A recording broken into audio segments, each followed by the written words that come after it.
Hey everyone, and welcome to the next lesson in the series on AWS fundamentals.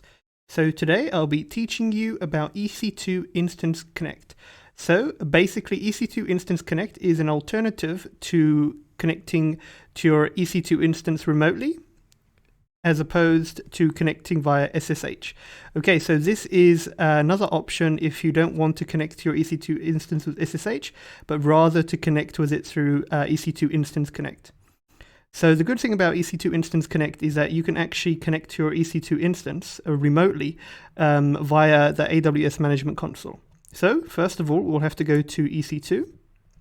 All right, and we're going to create another instance again. And I know this is a bit repetitive, but this is very good practice just to get into a good understanding as to how we can set up our EC2 instance.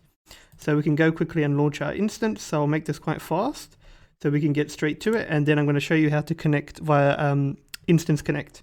So just go ahead and name your server. So here I'm going to say first server. Okay, just choose your OS image, keep it as default, this is fine. 22 micro, that's fine. Key pair, select your key pair. Okay, instance type, make sure it's T2 micro under the free tier. Right, so you want to go to network settings here and make sure that you select existing security group here. So just go ahead and choose your security group. So like I said, I have videos covering this earlier on. So make sure you choose your selected one that's currently existing. Okay, everything here we can leave as default. We do not need to set the user data for this. So just double check on the summary. So you should have one instance.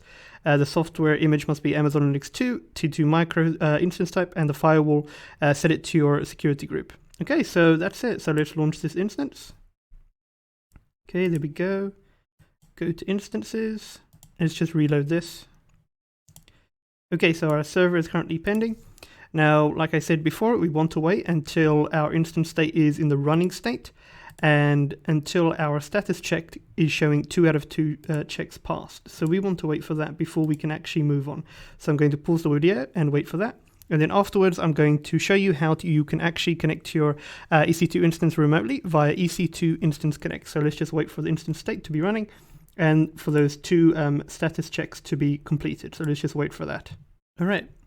So we are now done and all good to go. So the instance now is running and it's passed the 2 status checks. So if we refresh here, you'll see that it should have 2 ticks now. So this does take sometimes about 5-10 minutes or so. So be sure to click on the checkbox here for your server and just bear note your private IPv4 address. And let's actually go ahead now and connect to our EC2 instance. And this is done via EC2 Instance Connect. Okay, so you'll see it will give you a username here by default. In my case, it's EC2-user. And all you can do now is simply go ahead and connect. So simply connect to your EC2 instance via EC2 Connect. Right, so after clicking on connect, you'll now see that I'll open a new tab here and you will be greeted with some information here on the screen. So I didn't want to reveal everything from my side. So what you can do to see what I have here, okay, on your screen is just to type in clear and it'll automatically clear everything and you'll see something similar to what I have now, that it's just one line here with your public IPv4 address. So do bear that in mind, okay?